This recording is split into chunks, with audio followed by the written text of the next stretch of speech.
আমাদের ছদ্মবেশে মুসলমানদের মধ্যে মুনাফিক ভরা আছে। ও আমির মুআবিয়া, এই মুনাফিক যতক্ষণ থাকবে ততক্ষণ যুদ্ধ করে জিততে পারবে না। তাই মুনাফিককে আলাদা করতে হবে, পরক্ষণে আমরা যুদ্ধ করব। আমির মুআবিয়া আপনার শুনেছিল না, তাই আপনার যুদ্ধ হয়েছিল, নিজেদের মধ্যে আপনার যুদ্ধ লেগেছিল। পরক্ষণে আমির মুআবিয়া বললেন, হুজুর আপনি যেটা বলেছেন ওটাই সত্যি, আপনি যেটা বলেছেন ঠিক, আপনার কথাই আমি একমত। হুজুর আমার ভুল আপনি ক্ষমা করবেন, আমি আপনার সঙ্গে একমত আছি। পরক্ষণে আমরা তার বদলা নিব। আমিরে মুআবিয়ার সঙ্গে আর আলিসের খোদার সঙ্গে আপনার আপোষে এক হয়ে গিয়েছিল, কিন্তু দুই খানদানের খুব ভালো আপনার মহাব্বত জেগেছিল না, ভালোবাসা জেগেছিল না। দুই খানদানের মধ্যে যদি আপনার ঝামেলা যুদ্ধ হয়, যদিও বা আপনার গ্রামবাসী মীমাংসা করে যায়, কিন্তু একটু দূরত্ব থাকবে।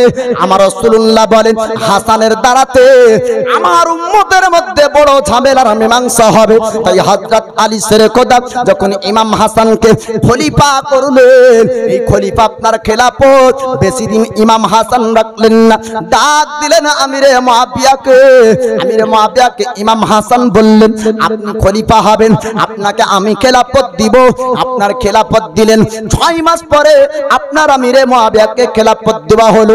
আমিরে মুআবিয়াকে খেলাফত দেওয়ার পর ইমাম হাসানের খানদান আর আমিরে মুআবিয়ার খানদানের মধ্যে আবার দোস্তি মহব্বত হয়ে গেল। জোরে বলুন সুবহানাল্লাহ।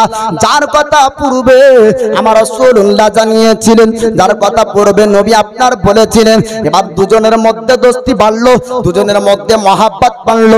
আমিরে মুআবিয়ার এবার আস্তে আস্তে বয়স হয়, খেলাফতের আপনার নাম ঘোষণা করতে হবে, খলিফার নাম ঘোষণা করতে হবে। আপনার মানুষদেরকে ডাক দিলেন, ও মানুষ তোমরা শোনো শোনো, ও মানুষ তোমরা শোনো। আপনার সবাইকে ডাক দেওয়া হলো। আপনার আমিরে মুআবিয়া বললেন, এবার আমার পরবর্তীতে কার নাম খলিফাত আমি এলান করব বলো। তাকওয়ার দিক দিয়ে, আমলের দিক দিয়ে, পরহেজগারির দিক দিয়ে হযরত ইমামে হোসেন, তাকওয়ার দিক দিয়ে আব্দুল্লাহ ইবনে ওমর, আব্দুল্লাহ ইবনে আব্বাস, ইমামে মুসলিম তিনার তাকওয়ার দিক দিয়ে আগিয়ে ছিল। কিন্তু গ্রাম চালানোর জন্য, দেশ চালানোর জন্য আপনার ইয়াজিদ উপযুক্ত ছিল। তাই আমিরে মুআবিয়া তৎসহ মানুষ বিবেক বিবেচনা করে দেখলো যে মানুষদেরকে পরিচালনা করতে হবে, তার জন্য ইয়াজিদ একজন বুদ্ধিজীবী, ইয়াজিদ উপযুক্ত ব্যক্তি, তাই ইয়াজিদকে খলিফা করব। আমিরে মুআবিয়াই খলিফা করেছিলেন। আমিরে মুআবিয়া খেলাফত আপনার দিয়েছিলেন। তখন ইয়াজিদ খারাপ ছিল না, তখন আপনার ইয়াজিদ জেনাকে সমর্থন করত না। পরক্ষণে ইয়াজিদ প্রকাশ্যে জেনাকে সমর্থন করে আপনার ফাঁসি হলো। এই ফাঁসি ব্যক্তিকে আল্লাহর নবীর নওয়াজা হোসেন আপনার খলিফা বলে মানলেন না। জোরে বলুন সুবহানাল্লাহ। কুফার জমিনে আপনার ইয়াজিদের বায়াত প্রচার হলো, মক্কার জমিনে আপনার ইয়াজিদের বায়াতের প্রচার চলছে। কিন্তু আমিরে মুআবিয়া যতক্ষণ পর্যন্ত জিন্দা থাকবেন ততক্ষণ হোসেন কথা বলবেন না, আব্দুল্লাহ ইবনে ওমর কথা বলবেন না, আব্দুল্লাহ ইবনে আব্বাস কথা বলবেন না, ইমামে মুসলিম কথা বলবেন না, আলী আসগার কথা বলবেন, আলী আকবর কথা বলবেন না, ইমামে কাসিম আপনার কথা বলবেন না। কেননা এখনো পর্যন্ত জিন্দা খলিফা আপনার আমিরে মুআবিয়া আছে। হযরত আমিরে মুআবিয়ার ইন্তেকাল যখন হলো, ইয়াজিদ বলল, ও আমার রাজপ্রাসাদের মানুষেরা, ও আমার সেনাবাহিনীরা, ও আমার মন্ত্রী, তোমরা শোনো শোনো, এই মওতের খবরটা যদি মদিনা পৌঁছে যায়, হোসেন যদি জেনে নেয়, আর কোনোদিন হোসেন আমাকে খলিফা মানবে না। মওতের কথা গোপন রাখতে হবে। মওতের কথা যদি প্রকাশ হয়ে যায়, 3 জন ব্যক্তিকে আমি মানাতে পারবো না। আর 3 জন ব্যক্তিকে যদি আমার খেলাফত, যদি আমার খলিফা, আমার বায়াত যদি গ্রহণ না করাতে পারি, 3 জন ব্যক্তি যদি আমাকে খলিফা বলে না মেনে নেয়, পৃথিবীর মানুষ আমার উপর ইখতিলাফ করবে, পৃথিবীর মানুষ আপত্তি উঠাবে। আর 3 জন ব্যক্তি যদি মেনে নেয়, আর দুনিয়ার মধ্যে কেউ আপত্তি উঠাবে না। আব্দুল্লাহ ইবনে ওমর, আব্দুল্লাহ ইবনে আব্বাস, হযরত ইমামে হোসেন, 3 জন ব্যক্তির উপর আপনার ইয়াজিদের টার্গেট ছিল। তাই আপনার রাজপ্রাসাদের মানুষদেরকে বলল, ও আমার সেনাবাহিনীরা, ওয়ালিদকে চিঠি লিখো, মদিনা শরীফের গভর্নর, তার কাছে চিঠি পাঠিয়ে দাও, ডাকো হোসাইনকে, আমি হোসাইনের সঙ্গে কথাবার্তা বলবো। আমিরে মুআবিয়ার ইন্তেকাল হয়ে যায়, খবরটা আপনার গোপন রাখলো। ইয়াজিদ চিঠি লিখলো হোসাইনকে, হোসাইনকে চিঠি লেখা ছিল, চিঠির মধ্যে আপনার লেখা, হোসাইন আমি আপনার সঙ্গে সামনাসামনি কথা বলতে চাই, আপনি আসুন সামনে কথা বলবো। আপনি আমার বাত স্বীকার করে নেন, আমাকে খলিফা বলে মেনে নেন, আপনাকে মদিনার দায়িত্ব দিব, মদিনার গভর্নর বানাবো, আপনাকে মদিনার একটা বড় পদ দেওয়া হবে। আল্লাহ নবীর নওয়াসা ইমামে হোসাইন, তিনি আপনার খবর পেয়েছেন ইয়াজিদ আর ভালো নাই, ভালো নাই, ইয়াজিদের খেলাফত ছুটে গিয়েছে। কেননা শরীয়তের নিয়ম হলো খলিফা আপনার হবার পরে যদি শরীয়ত মোতাবেক না চলতে পারে, তার খেলাফত আপনার টিকবে না। পৃথিবীর জমিনে আপনার লক্ষ লক্ষ হাজার হাজার আপনার ওলির আপনার পাওয়া যায়, পীর পাওয়া যায়, দরবার পাওয়া যায়, মাজার পাওয়া যায়, আপনার আস্তানা পাওয়া যায়। কিন্তু শুনুন বাবা, শুনুন, শরীয়তের মাসলা হলো একজন পীর কাউকে খেলাফত দিবে যতদিন পর্যন্ত শরীয়ত মোতাবেক চলবে, ততদিন পর্যন্ত তার খেলাফত থাকবে। শুধু তাই না, ও ব্যক্তি যেন আলিম হয়, ও ব্যক্তি যেন পরেশগার হয়, ও ব্যক্তি যেন আপনার তাকওয়ার উপর আমল করে, হারাম যেন না খায়, ও ব্যক্তি যেন নামাজ পড়ে, মানুষকে নামাজ পড়তে বলে। এমনকি খেলাফত রাসূলুল্লাহ পর্যন্ত যদি আপনার না থাকে, ওই ব্যক্তির খেলাফত কিয়ামতের সকাল পর্যন্ত টিকবে না। মদিনা শরীফ থেকে ইমামে হোসাইন তিনি আপনার রওনা হলেন না, আপনার আব্দুল্লাহ ইবনে ওমর রওনা হলেন না। এবার আপনার কুফার জমিনের মানুষেরা তারাও জানলো ইয়াজিদের ব্যাপারে, ইয়াজিদ ভালো লোক না, যে নাকি আপনার সমর্থন করে, খারাপ কাজ আপনার করে, বেবিচারী কাজ আপনার করে। তার জন্য কুফাবাসীরা তারা আপনার চিঠি লিখলো মদিনা শরীফে ইমামে হোসাইনের কাছে। আপনার চিঠি পৌঁছে গেল, ইমামে হোসাইনকে বলে, হুজুর আপনি মদিনাতে আসুন, আপনাকে খলিফা বলে মানব, আপনাকে খলিফা বলে মানব। হুজুর ইয়াজিদকে আমরা খলিফা বলে মানব না, আপনি আসুন, আসুন, আপনার কাছে আমরা আপনার বায়াত আমরা গ্রহণ করব। এক নয়, দুই নয় বাবা, শত শত চিঠি আপনার মদিনাতে পৌঁছানো হয়েছিল, কিন্তু ইমামে হোসেন রওনা হন না। আব্দুল্লাহ ইবনে ওমরের সঙ্গে, আব্দুল্লাহ ইবনে আব্বাসের সঙ্গে আপনার হোসাইন কথা বলেন, তারা আপনার বলেছিলেন, ভাই খবরদার, খবরদার, কোফাবাসীর কথা বিশ্বাস করবে না, এই কোফাবাসীরা ধোঁকা দিবে, এই কোফাবাসীদের কথা বিশ্বাস করবেন না। যে কোফাবাসীরা আপনার আব্বা আলী শেরে খোদাকে মসজিদের ভিতরে মেরেছিল, এই কোফাবাসীর কথা আপনি বিশ্বাস করবেন না। কিন্তু হোসাইনের মান বারবার চাইছে আপনার যাবে কোফার জমিনে, সাজ্জাদনা আপনার ইমামে হোসাইন তিনি আপনার বললেন, তবে আমি একটু মক্কা ভ্রমণ করব, আমি রাসূলুল্লাহ রওজা জিয়ারত করেছি, পবিত্র ঘর কাবার তওয়াফ করতে চাই।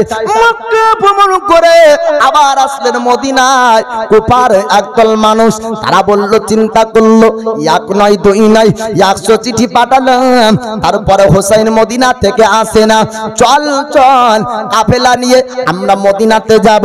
মদিনাতে যাবার পরে নবীর নাবাসার সঙ্গে কথা বলবো, নবীর নাতির সঙ্গে কথা বলবো। এ যুগে নবীর নাতি আছেন, আমরা কেন ইয়াজিদকে খলিফা মানব? যতদিন পর্যন্ত হোসেন থাকবে ততদিন পর্যন্ত আমরা কাউকে মানব না, কাউকে খলিফা বলে স্বীকার করব না, আরো বায়াত গ্রহণ করব না। এই বলে আপনার কোফাবাসীরা মদিনার আপনার রওনা হলো। মদিনাতে যাবার পরে ইমামে হোসেনের সঙ্গে সাক্ষাৎ করে আর বলে, হুজুর আপনি মদিনা থেকে কুফার দিকে চলুন, কুফাতে যাবার পরে আপনি বায়াতের প্রচার করুন। আপনার বায়াত এক নয়, দুই নয়, লক্ষাধিক মানুষ স্বীকার করবে, আপনাকে খলিফা বলে মানবে। আপনি চলুন মদিনা থেকে কুফার জমিনে চলুন। শিক্ষকরা ইমামে হোসাইন তিনি আপনার আহলে বায়াতের রাসূলদেরকে ডাক দিলেন। আপনার আব্দুল্লাহ ইবনে ওমর আব্বাস, আব্দুল্লাহ ইবনে আব্বাস, ইমামে মুসলিম তাদের সঙ্গে কথাবার্তা বলে। আর আপনার বললেন ভাইজান আপনি কুফার জমিন যাবেন, আপনি কুফাতে যাবেন না। যদিও বা এরা কাফেলা নিয়ে এসেছে, এদেরকে আমরা বিশ্বাস করি না। যদি সত্যি আপনাকে যেতে হয় তবে আমাদের একটা কথা শুনতে হবে। ইমামে হোসেন বললেন ও ভাইরা তোমরা শোনো, আর যদি এই পরিস্থিতিতে আমি কুফার জমিনে না যাই তবে ইয়াজিদকে তারা হক মানবে, ইয়াজিদকে তারা খলিফা বলে মানবে, ইয়াজিদের নেতৃত্বে তারা চলবে, ইয়াজিদ তাদেরকে পরিচালনা করবে, ইয়াজিদ তাদেরকে খারাপ পথে চালাবে, এর দায় আমাকে হতে হবে। না না আমি আর মদিনায় থাকবো না, আমাকে কুফার জমিন যেতে হবে, তোমরা কেউ আমাকে বাধা দিবে না। ইমাম মুসলিম বললেন ভাইজান আপনি যাবেন কুফার জমিনে, তার পূর্বে আমি কুফার জমিন যাব, আমি তাদের সঙ্গে কথা বলবো, আমি আপনার বায়াতের প্রচার করব, আমার হাতে চিঠি লিখব, আমার হাতের চিঠি কুফার জমিন থেকে মদিনা শরীফে আসবে। হুজুর গো আমার চিঠি আপনি পড়বেন, চিঠির মধ্যে যদি লেখা থাকে ভাই আপনি আসেন কুফার জমিনে, কুফাবাসীর আপনাকে ধোঁকা দিবে না, তখন আপনি মদিনা থেকে রওনা হবে। তার আগে আপনি মদিনা থেকে কদম আগে বাড়াবেন না। ভাইজান সত্যি যদি যেতে হয় তবে আমি আগে যাই, আমি কুফাদেরকে দেখি, কুফাওয়াসীদের কথা শুনি, তারপরে আমি আপনাকে চিঠি লিখব, আমার হাতের চিঠি আপনি পড়বেন, তারপরে ওখান থেকে আপনি কুফার জমিনে রওনা হবেন। ইমামে মুসলিম আপনার মদিনা শরীফ থেকে কুফার জমিন আপনার যাচ্ছেন, দুই বেটাকে আপনার সঙ্গে নিলেন, মোহাম্মদ আর ইব্রাহিম নিয়ে আপনার চলতে লাগলেন কুফার জমিনে। আর কুফার মানুষের কাছে আসার পর ইমামে মুসলিম ডাক দিলেন ও কুফাবাসীরা তোমরা আমাদেরকে ডেকেছো, আমার ভাই ইমামে হোসাইনের কাছে কে কে বায়াত নিতে চাও বলো। বায়াতের দাবি, বায়াতের প্রচারে ইমাম মুসলিম কুফার গলিতে গলিতে আপনার বের হলেন। কুফাবাসী আসলো, আসার পরে বলে হুজুর আপনি চিন্তা করবেন না, আমরা কাফেলা নিয়ে গেছিলাম মদিনার জমিনে, আর আমরা যাবার পরে ইমাম হোসেনের সঙ্গে কথা বলেছি, নুরানি চেহারাকে আমরা দেখেছি, আমরা বায়াত গ্রহণ করব, আপনি বায়াতের প্রচার করুন, আপনি বায়াত করুন, আমরা বায়াত স্বীকার করব। এক নয় দুই নয় বাবা 20,000 ব্যক্তি একদিনে বায়াত স্বীকার করলো। জোরে জোরে বলুন সুবহানাল্লাহ। 20,000 ব্যক্তিরা যখন বায়াত আপনার স্বীকার করে নাই, ইবনে জিয়াদ গভর্নর ইয়াজিদ পরিবর্তন করে ইবনে জিয়াদকে রেখেছিল, কেননা জালালি মেজাজের ব্যক্তি ছিল। ইবনে জিয়াদকে আপনার ইয়াজিদ চিঠি লিখলো, ইবনে জিয়াদ রে কুফার জমিনে নাকি হোসাইনের বায়াতের প্রচার হচ্ছে, যদি হোসাইনকে খলিফা বলে মানুষ মানে তবে আমাকে আর কেউ খলিফা বলে মানবে না। এই কুফাতে ইমামে হোসাইনের আপনার বায়াতের প্রচার বন্ধ করতে হবে, বায়াতের প্রচার বন্ধ করে দাও, নচেত আমার আর গদি টিকবে না, আমাকে কেউ খলিফা বলে মানবে না, আমার বায়াত কেউ স্বীকার করবে না। কুফা জমিন থেকে ইয়াজিদের বায়াতটা উঠে যাবে। ইবনে জিয়াদ গভর্নরের কাছে যখন এরকম চিঠি আপনার আসলো, ইবনে জিয়াদ সেনাবাহিনীদেরকে বলল ও আমার সেনাবাহিনীরা একটু কুফার জমিনে লক্ষ্য করে দেখো, একটু কুফার জমিনে দেখো যে কোন জায়গাতে ইমামে হোসাইনের বায়াত প্রচার হচ্ছে, ওই ব্যক্তিকে ধরতে হবে, আর বায়াত প্রচার হবে না, বায়াতের প্রচার আগে বাড়বে না। চতুর্দিকে আপনার চক্কর লাগাই, চতুর্দিকে আপনার চক্কর লাগাই, কোথায় ইমাম মুসলিমকে পাওয়া যায়। আর এইদিকে ইমাম মুসলিম বলেছিলেন ভাইজান আমি চিঠি লিখব, সত্যি যদি আপনার বায়াত তারা স্বীকার করে নাই, 20,000 ব্যক্তিদেরকে দেখে ইমাম মুসলিম এবার চিঠি লিখলেন, মদিনাতে আপনার চিঠি যাবে, মদিনাতে চিঠি আপনার পাঠানো হলো। ইমাম মুসলিম চিঠি লিখলেন ভাই আপনি চিন্তা করেন না, আপনি মদিনা থেকে রওনা হন, সত্যি কুফাবাসীরা আপনার বায়াত স্বীকার করেছে। একদিনের সংখ্যায় 20,000 ব্যক্তি, লক্ষাধিক মানুষ, তারা আপনাকে খলিফা বলে মানবে, লক্ষাধিক মানুষ আপনার আপনার বাত স্বীকার করবে। ভাইজান আপনি মদিনা থেকে কুফার জমিনে আসুন। এ চিঠি পাওয়ার পরে ইমামে আপনার হোসাইন ডাক দিলেন, ও আমার আহলে, আমার নানার আহলে বাইতের ব্যক্তিরা, নানার বংশের মানুষেরা, তোমরা সবাই শোনো, আমি হোসাইন এবার কুফায় রওনা হব। সবাইকে আপনার বের করলেন। ভাগনা আসলো, আপনার ভাতিজা আসলো, আপনার ভাই আসলো, চাচাতো ভাই, আপনার এই রকম করে সবাই একত্রিত হয়। ইমামে হোসাইন জান্নাতুল বাকি কবরস্থান, জান্নাত রমণী ফাতিমা তাজহারার মাজার আপনার জিয়ারত করলেন, কবর জিয়ারত করলেন, মা জননীর কাছে আপনার বিদায় নিচ্ছেন। হোসাইন সন্তান কুফায় যদি যায় আর কুফা থেকে আমি আসবো না, আমি শহীদ হয়ে যাব, আমাকে শহীদ হয়তো হতে হবে। কেন না আমার রাসূলুল্লাহ আল্লাহর পয়গম্বর জানিয়েছেন আমার বেটা নাবাসা একদিন শহীদ হবে কারবালার জমিনে, হয়তো আমার জন্য কারবালা অপেক্ষা করে। আপনার নবীর রওজা জিয়ারত করে আমার রাসূলুল্লাহর কাছ থেকে বিদায় নিয়ে হোসাইন কুফায় রওনা হবে। জোরে জোরে বলুন সুবহানাল্লাহ। ও গো দয়ার নানা জান, ওগো সরওয়ারে মদিনা, মহব্বতে বলুন সুবহানাল্লাহ। তোমার হোসাইন হইল আজ কারবালায় রওনা, আখরি সালাম লওগে নানা, ছেড়ে যায় সোনার মদিনা, শেষবার মতো নাও দেখে আর যে দেখা হবে না। ও গো দয়ার নানা জান, ও গো সরওয়ারে মদিনা, তোমার হোসাইন হইল আজ কারবালায় রওনা।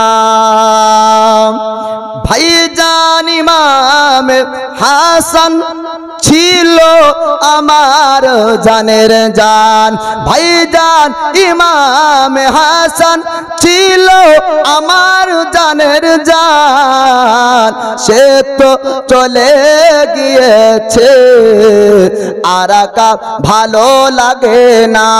ও গো দয়ার নানা জান, ও গো সরওয়ারে মদিনা, তোমার হোসাইন হইল আজ কারবালায় রওনা, আখরি সালাম লওগে নানা, ছেড়ে যাই সোনার মদিনা, শেষবার মতো না দেখে আর যে দেখা হবে না।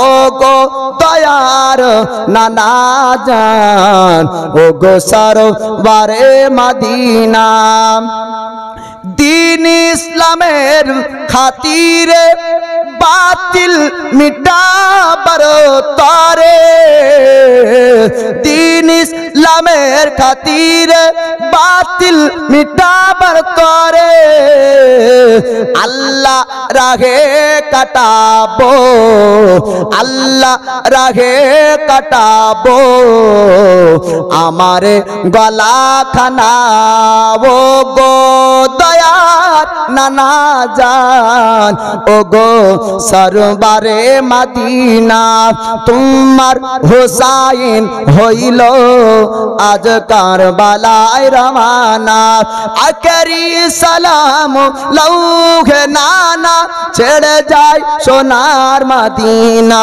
শেষবার মতো নাও দেখে